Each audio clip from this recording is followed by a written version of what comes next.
Bonjour à tous et bienvenue à Catch Club. On se retrouve pour les résultats de SmackDown du 28 octobre 2022 et hier soir on a eu deux énormes segments. Un segment qui était à mourir de rire avec la Bloodline et un segment beaucoup plus sombre, beaucoup plus dark avec Bray Wyatt. Donc c'est parti, le show démarre et directement on passe en coulisses et on retrouve les membres de la Bloodline, Sami Zayn, les Usos et Solo Sikoa. Et là, Sami Zayn les informe que pour le moment, Roman Reigns n'est pas encore arrivé à l'arène, mais dès qu'il arrivera, il faut qu'il voie une chose dans le ring, les membres de la Bloodline en train de gagner, car ces dernières semaines, la Bloodline a un petit peu galéré, donc Sami Zayn demande de l'énergie positive à Jey Uso, et Jey Uso accepte, donc apparemment les choses vont bien, et on enchaîne avec Sami Zayn et Solo Sikoa contre Butch et Ridge Holland. Et nous avons une petite précision de la part des commentateurs qui nous expliquent que Sheamus n'est pas là suite à l'attaque de la Bloodline de la semaine dernière. Mais pour info, en réalité, Sheamus n'était pas présent hier soir car il va se marier ce week-end. Et donc la WWE lui a donné quelques jours de vacances. Et c'est également pour cette raison que Drew McIntyre n'était pas présent hier soir car bien entendu, il est invité au mariage de Sheamus. Et donc pendant le match par équipe, malheureusement, encore une fois, il y a eu une mésentente entre Sami Zayn et Jey Uso qui étaient au bord du ring. Jey Uso qui a tenté d'aider Sami Zayn et Solo Sikoa, mais il est intervenu au mauvais moment donc ça a énervé Sami Zayn. Et derrière, quand Sami Zayn est remonté sur le ring, il s'est fait surprendre par un petit paquet de Butch pour la victoire. Donc là, après le match, les membres de la Bloodline commencent à se prendre la tête sur le ring, mais d'un coup, nous avons la musique de Roman Reigns qui retentit et le chef tribal fait son entrée accompagné par Paul Heyman. Donc forcément les membres de la Bloodline se calment dans le ring. Roman Reigns monte sur le ring, il demande au public de le reconnaître, puis ensuite il s'adresse aux membres de la Bloodline mais sans même les regarder. Et là bien entendu il s'adresse à Sami Zayn et Jey Uso et il dit « Vous deux, vous vous comportez comme des gamins, comme des enfants, donc je vais vous traiter comme des enfants. Il est temps de discuter, de tout mettre sur la table, car je souhaite que le problème soit réglé tout de suite. » Donc là, Sami Zayn tente de faire le premier pas et il dit qu'il ne comprend pas, car à la base, il s'entendait toujours très bien avec Jey Uso jusqu'à ce qu'il rejoigne la Bloodline. Donc il ne sait pas ce qu'il a fait de mal, mais il s'excuse auprès de Jey Uso et il veut enterrer la hache de guerre. Et là, il tend sa main vers Jey Uso. Jey Uso réfléchit, mais d'un coup, il dit à Sami Zayn d'enlever sa main. Et il dit qu'il déteste Sami Zayn, il déteste tout chez lui. Son visage, ses cheveux, son t-shirt.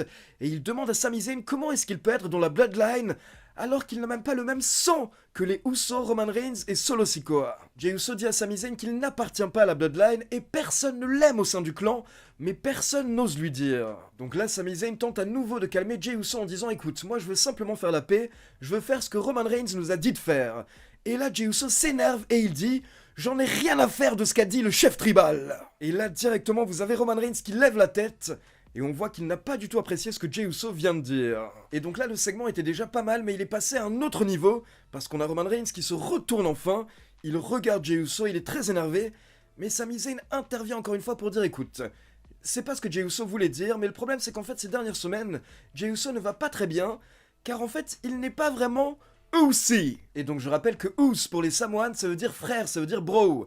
Donc en gros, quand t'es pas très Usi, comme le dit Sami Zayn, ça veut dire que t'es pas un bon bro. Mais là, ce qui était marrant, c'est qu'on pouvait voir qu'apparemment, Roman Reigns et les Usos ne s'attendaient pas à ce que Sami Zayn utilise le mot Usi.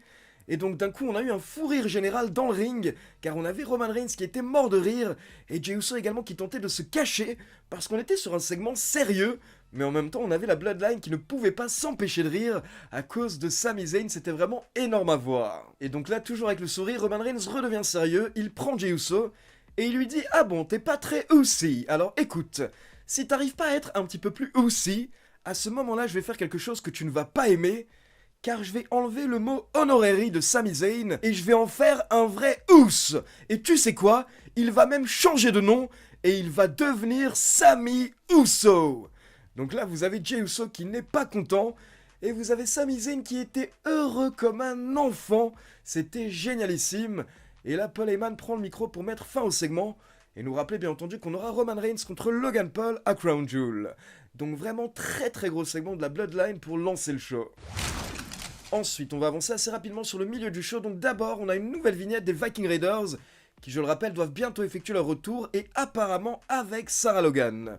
Puis derrière, on a le New Day, Kofi Kingston et Xavier Woods qui ont battu les Triple M, les Maximum Male Models, Massey et Mansoir. Puis on passe en coulisses pour une interview de Sonya Deville qui encore une fois se moque de Liv Morgan, donc forcément, Liv Morgan l'attaque.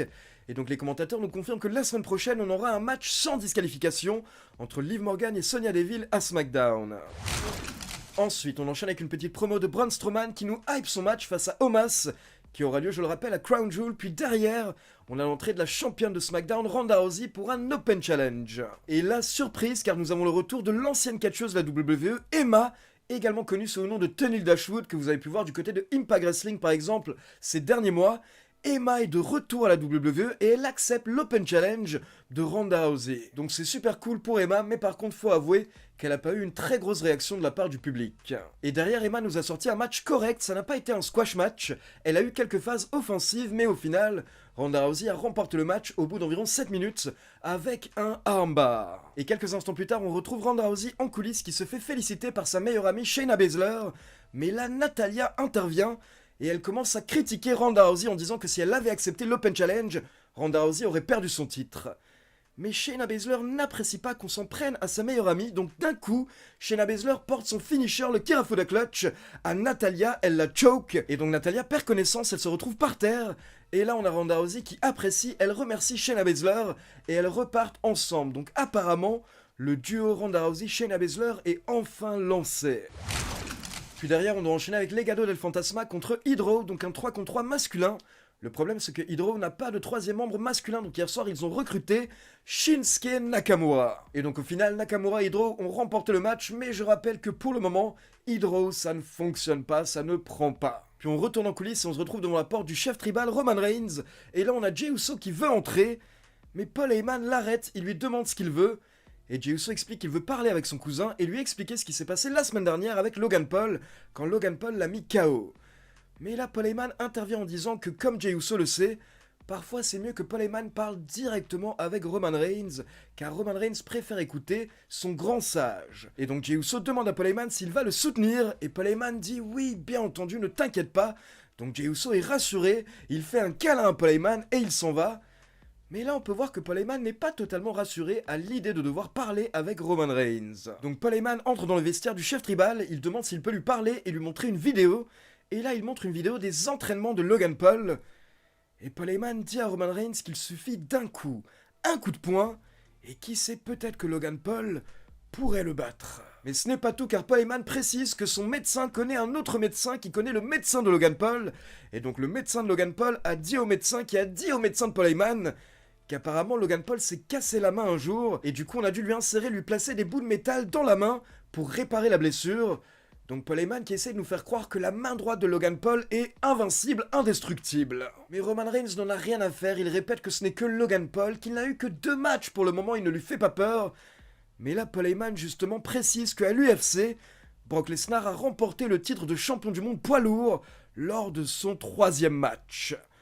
Mais là, il se rend compte qu'il a peut-être dit une bêtise, il n'aurait pas dû parler de Brock Lesnar, et il ne devrait pas froisser le chef tribal, donc au final, Paul Heyman s'excuse, et il dit qu'il va s'en aller, il va préparer le jet pour Roman Reigns.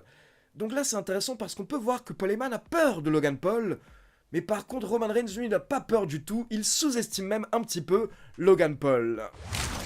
Ensuite, on a eu une petite interview en coulisses de LA Knight qui a été interrompue par Ricochet, qui lui conseille d'essayer de moins se la péter, mais LA Knight s'en fout de Ricochet et de tous les autres. Puis on enchaîne avec Karrion Kross accompagné par Scarlett contre Madcap Moss.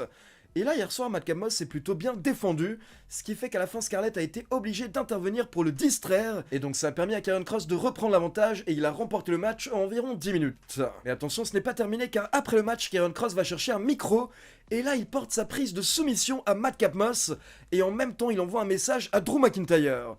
Il dit que Madcap Moss s'est mieux défendu que McIntyre ce soir, et que Madcap Moss n'est pas un hypocrite ou une poule mouillée comme McIntyre. Et donc Karrion Kross nous dit que l'histoire va se répéter à Crown Jewel dans la cage, donc il compte à nouveau battre McIntyre, puis il continue de porter sa prise de soumission à Madcap Moss pendant une bonne minute, donc littéralement il a tenté de tuer Madcap Moss hier soir. Ensuite, on passe en coulisses pour une petite interview de Rey Mysterio qui va affronter Gunther la semaine prochaine pour le titre intercontinental, et justement, Rey Mysterio s'est fait attaquer par Imperium, et Gunther lui a porté un énorme chop.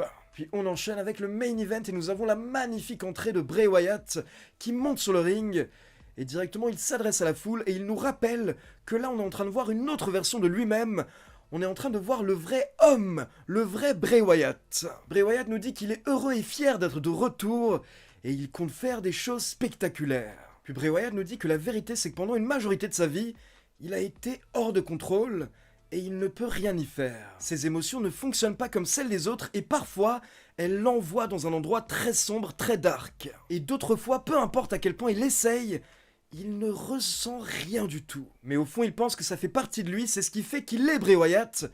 Et il nous dit qu'il a dû faire des choses horribles pour arriver où il en est aujourd'hui. Et il y a une partie de lui qui aime vraiment le fait qu'il n'a pas peur de faire des choses horribles. Et Bray nous dit qu'il sait que ce n'est pas terminé, ce n'est pas la fin. Il sait qu'il y aura d'autres situations où il va devoir faire des choses horribles. Et d'un coup, les lumières s'éteignent et on a un message qui apparaît sur l'écran géant. Et d'abord, on peut voir le nouveau masque que Bray Wyatt nous avait montré lors de Extreme Rules, et ensuite, ce masque se baisse, et on peut voir quelqu'un qui porte un autre masque. Et là, on entend une voix, cette personne parle, et elle nous dit « Qui suis-je ?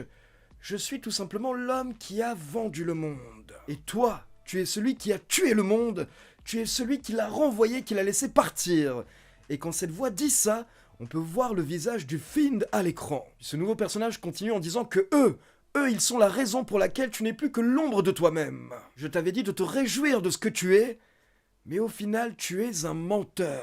Tu prétends que tu ne portes pas de masque, mais on sait tous les deux que tu mens. Moi, je peux te voir, et tu ne pourras jamais te cacher de moi, ton oncle Howdy. Donc SmackDown se termine avec ce message de l'oncle Howdy. Cette semaine, on l'a vu pour la première fois, et donc au final, il s'agit bien d'un nouveau masque. Et vu la voix, vu la manière dont il parlait, on dirait que c'est Bray Wyatt qui interprète un autre rôle. Mais pour le moment, je peux pas vraiment vous le confirmer. Mais en tout cas, ça devient très bizarre. L'oncle Howdy qui parle à Bray Wyatt en lui disant que Bray Wyatt est un menteur, il ment, il porte un masque, et il ne peut pas se cacher de son oncle. Et pour info, il y a également eu un nouveau QR code pendant justement ce segment. Et si vous scannez le QR code, vous tombez sur une photo de Bray Wyatt avec des croix sur ses yeux et le mot menteur qui apparaît partout sur la télé. Et il y avait également encore une fois des petits codes cachés à droite à gauche. Mais donc on verra vers quoi ça mène lors des prochaines semaines. Pour le moment, on est encore totalement dans le noir, on ne sait pas ce qui se passe. Donc voilà, c'est tout pour les résultats de SmackDown. Et maintenant, comme d'habitude, c'est à vous. N'hésitez pas à me laisser vos avis dans les commentaires. Et n'oubliez pas de liker la vidéo, de vous abonner à la chaîne et de cliquer sur la petite cloche pour être informé de la sortie des prochaines vidéos. Ciao tout le monde!